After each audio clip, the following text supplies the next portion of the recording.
Soyez le bienvenu dans notre quatrième séance. Nous sommes en train de parler sur vers la route de la Pentecôte et nous parlons sur la Pentecôte et le Saint-Esprit. Comme je l'avais dit au départ, on ne peut jamais parler de la Pentecôte sans parler sur le Saint-Esprit. Mais on peut parler du Saint-Esprit sans parler sur la Pentecôte. Mais quand on parle de la Pentecôte, c'est l'image du Saint-Esprit. Voilà un peu. Nous sommes en train de parler sur Samson qui est en train de relier la fête des moissons des Juifs avec la fête de la Pentecôte, de l'effusion du Saint-Esprit. Nous sommes en train de parler sur son histoire, du fait qu'il est allé chez la belle famille. Son père a pris sa femme et il a donné sa femme plutôt à son compagnon, à son ami, et Samson qui devrait maintenant se venger. Au lieu de prendre les hommes, les enfants d'Israël, des Juifs, des pères juifs, qui étaient des pères, Dieu leur envoie Samson, mais il croit toujours être dominé sur les Philistins. Dieu fait des exploits à travers Samson, et il croit toujours être inférieur sous la domination des Philistins. Une seule personne, Samson, il va tuer 3000 Philistins, et les Juifs croient toujours être inférieurs, être esclaves de Samson. Chaque fois, quand se tombe par la puissance du Saint-Esprit, qui n'habitait pas en lui, mais qui se reposait en lui, puisque nous sommes dans l'Ancienne Alliance, ces Juifs étaient toujours des peureux. Ils étaient peureux. Chaque miracle, chaque puissance, chaque main de Dieu qui s'est manifestée dans la vie de Samson, dans le camp des Philistins. Quand les enfants d'Israël apprenaient les exploits, au lieu de se réjouir de la délivrance, puisque Dieu a dit que non, c'est lui qui va commencer à délivrer mon peuple. Le mot, il a dit commencer. Dieu a bien dit, c'est lui qui va commencer à délivrer. Quand le Seigneur est apparu à sa mère, Dieu a dit, c'est lui qui va commencer à délivrer. Il va commencer. Il ne va pas terminer, il va seulement commencer, puisqu'il y aura une personne qui viendra, qui va terminer la délivrance, la grande délivrance. Lui, il viendra seulement commencer, il viendra un grand homme, viendra un homme imbattable, un homme invincible. Samson était invincible, mais viendra un homme qui ne va jamais tomber, qui sera invincible. Samson va commencer la délivrance, viendra un grand homme qui viendra cheminer la délivrance. Il s'appelle le roi des rois, Seigneur de Nazareth, Jésus Christ. La Bible déclare que Samson s'est vengé des Philistins. La vengeance, c'était pendant la période de la moisson. C'était le temps de la fête, ils célébraient. La moisson, ils étaient dans la jouissance. Ils attendaient à les récolter. Ils se frottaient les mains pour aller récolter, ils se frottaient les mains, ils étaient dans la joie. Ils se frottaient les mains, voilà. Vous savez, c'était un grand dégât. Mon frère, examinez-vous, estimez-vous un peu la peine de s'aimer. La peine de labourer, la peine de s'aimer. Mais c'est périlleux. Tu vas dans les champs, pendant des mois, tu cultives, tu laboures, tu travailles durement, tu souffres parce que tu te blesses. Tu vas dans les champs, tu emploies les ouvriers, tu leur payes l'argent pour travailler dans ta ferme, dans ton champ. Et tu vas de temps en temps pour aller faire soigner les champs pour enlever les mauvaises herbes. Tu vas de temps en temps, tu payes les gens pour aller travailler dans les champs, enlever les mauvaises herbes.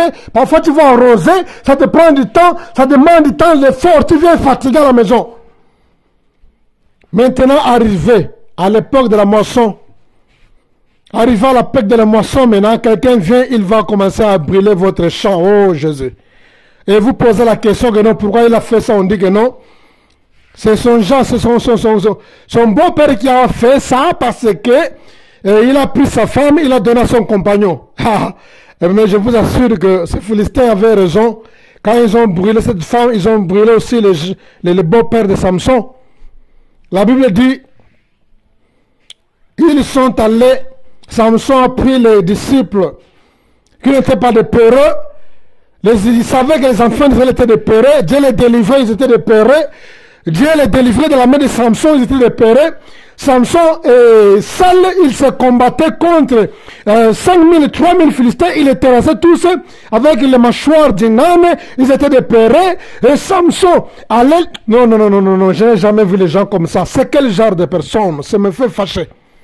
C'est quel genre de personne? Il voit la main de Dieu, la grandeur de Dieu, la puissance de Dieu. Il voit le miracle de Dieu. Il voit la délivrance que Dieu opère. Mais il continue à croire qu'ils sont encore des esclaves. Il continue à croire qu'ils sont encore sous la domination des Philistins. Quel genre de personne? C'est révoltant. C'est pourquoi Samson dit non. Mieux vaut que je prenne les renards qui n'ont pas de nom, qui n'ont pas d'adresse. Quand je prends d'abord les gens, ils vont d'abord refuser. Ils ont peur, ils sont de pitié, ils ne travaillent jamais avec le peureux. Les peureux n'ont pas de place dans l'église de Dieu. Ils n'ont pas de place. Un leader, c'est un homme qui est sans peur. Samson dit que non, je ne peux jamais travailler avec les peureux. Je vais prendre les renards. Je vais prendre les renards. En principe, il devait prendre les gens. Nous connaissons que toute personne que Dieu a utilisée dans l'Ancien Testament, David a été qu'il a utilisé les gens, Gédéon a utilisé les gens. Les gens que Dieu envoie comme des libérateurs dans les périodes de juges, dans chaque période, ils utilisaient les gens. Samson, parmi les rares personnes qui ont utilisé les animaux sauvages. Pourquoi? Puisque son peuple avait peur. Il y avait les gens ici. Il avait cette volonté-là. Il avait la volonté d'aller prendre les gens. Il avait cette volonté-là d'aller prendre les gens parmi les Juifs, parmi son peuple. La volonté était là. Sauf que ces gens étaient des peureux. Ils vivent dans la délivrance, ils vivent dans la période de la libération. Dieu envoie Samson, héros, un champion, et non plus fort. Il continue à avoir peur. Croyez-vous que cet homme viendra encore vers vous pour vous demander la main d'association pour travailler avec nous? Non. Ça venait du Saint-Esprit. Ça venait du Saint-Esprit, il ne peut jamais venir. Vous êtes des peureux. Vous aurez peur, parce que quand les Philistins viendront se venger, ils vont se poser la question, où sont ces hommes-là? Non, ils sont en Israël. Allons-y. Donnez-nous leur nom et leur adresse. On a besoin d'eux. On va vous arracher dans votre maison, on va vous écraser. Et sans vous oublier que non, vous avez Samson avec vous. Vous avez Samson, mais tu as peur. Tu as Samson dans ta vie, tu as peur.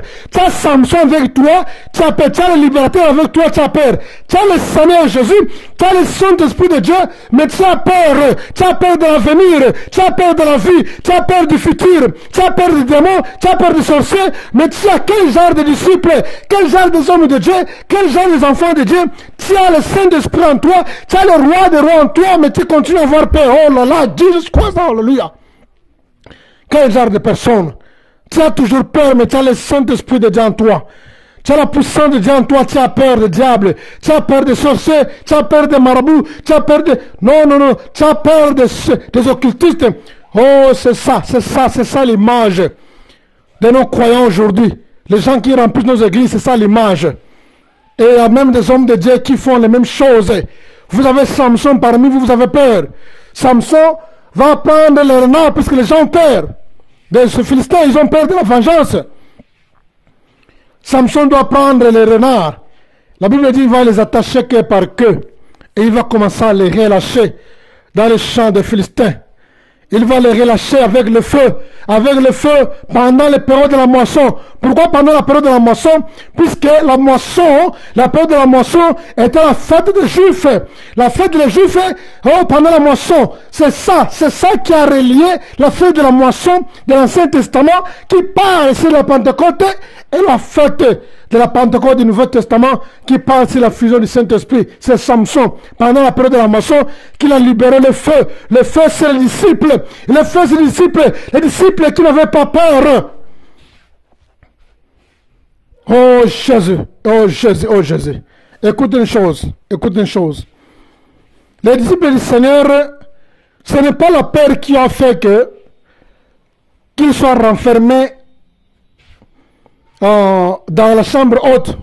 C'est la recommandation. La première chose, c'est la recommandation. La première raison principale, c'est toute la ligne, c'est la recommandation. Le Seigneur a dit que ne vous éloignez pas à Jérusalem, restez sur les places. Ils sont restés là-bas, c'est le Seigneur qui a recommandé. Ce n'est pas question que non, ils avaient peur des Juifs, non, les gens qui ont tué le Seigneur, ils viendront aussi me faire le mal. Non, ce n'est pas ça seulement la raison. La première raison que le Seigneur avait recommandé que non, ne vous éloignez pas à Jérusalem. Ce n'est pas la peur, non, ce n'est pas la peur. C'est la recommandation. Le Seigneur a dit que ne vous éloignez pas à Jérusalem, restez là-bas. Ils étaient là-bas parce que le Seigneur avait recommandé. Il avait recommandé, restez là-bas. Ils sont restés là-bas puisque le Seigneur avait recommandé. C'était pendant quand? La période de la moisson. Samson est venu pendant la période de la moisson. Il s'est vengé. Il a pris les renards, les disciples. Il les a attachés queue par queue. Il a relâché, il a mis les flambeaux de feu entre les queues. Et il a relâché le feu. Oh, Jésus Messie, il a relâché le feu. Et les renards sont allés dans les champs des Philistins. Pas dans les champs de Juifs, dans les champs des Philistins. Ils ont commencé à allumer les champs. Ils ont commencé à allumer les champs. Ils ont commencé à mettre du feu, du feu, du feu. Je me posais la question, comment expliquer que les renards savaient que nous, ça, ce sont les champs. Ça, c'est la brousse. Ça, c'est les champs. Ça, c'est la brousse. Puisqu'on peut aussi allumer la brousse. Oh, ça, c'était la puissance de Dieu. La puissance de Dieu, la puissance du Saint-Esprit a orienté les renards que vers par la brousse, mais dans les cibles. Les cibles, c'était quoi les champs des Philistins? Je sens la puissance de Dieu. Je sens la puissance de Dieu quand je passe, je sens la puissance de Dieu m'agiter. Oh Seigneur Jésus, je sens la puissance de Dieu m'agiter. Le Saint-Esprit a orienté, a guidé les renards jusque dans les champs des Philistins. Ce ne sont pas des hommes qui ont le Saint-Esprit, qui ont l'Esprit, qui ont l'âme. Ce sont des bêtes, des animaux sauvages. Que Dieu a utilisé les animaux sauvages. Le Saint-Esprit a utilisé les animaux sauvages ces jours-là pour libérer le feu. C'était les disciples de Samson. Les disciples de Samson, puisqu'ils n'avaient pas trouvé les disciples dignes parmi les Juifs de Péreux. Et il libère le feu parmi les disciples. Les 300 disciples, deux par deux. Rappelez-vous, c'est la mission du Seigneur. La mission des 72 et la mission des 12. Seulement deux par deux seulement. Il libère le feu. Il libère le feu ce jour-là. Il libère le feu ce jour-là. Quand les Philistins se flottaient la main, pour récolter dans la même semaine, dans la même période, dans le même mois, quand ils se flottaient les mains pour récolter, c'est le temps. Ils n'avaient même pas mangé la récolte. Écoutez bien. Ils n'avaient même pas mangé la récolte. C'était avant de récolter, avant de se réjouir. C'est le temps que le Saint-Esprit a libéré le feu à travers les disciples de Samson pour aller brûler le feu de Samson, pour aller brûler le feu des Philistins. Oh, ça c'est un mystère, c'est un mystère. Le Saint-Esprit me dit que, il me révèle maintenant, que le jour de la Pentecôte, nous allons parler en long et large, dans le sens qui vient, c'est le jour de la Pentecôte, Actes chapitre 12. Le jour de la Pentecôte, aucune personne n'avait commencé à manger. La Bible dit parce que c'était 9h du matin. Quand les Juifs sont venus partout à 9h du matin, c'est le temps que tout le monde se prépare. On prépare la nourriture. On est en train de gorger les bétails. C'est le temps qu'on est en train de préparer du pain, parce que Dieu avait dit que ce sera le pain avec le vin. On met du levain. Dans le pain, on prépare la pâte. Ce n'est pas le temps de manger. C'est le temps de la préparation. Il se préparait, il se frottait les mains, il se juste pour frotter les mains, que non, voilà, le temps va venir, hein. Les après-midi, quand on va terminer, on va commencer à manger, on va boire, on va se réjouir. Les Juifs se frottaient les mains, ils attendaient à manger, à boire. À 9h du matin, Paul a dit que non, il est 9h du matin maintenant. Il n'y a aucune personne qui est ivre ici. Il est 9h du matin. Il est 9h du matin ici. Aucune personne qui est ivre.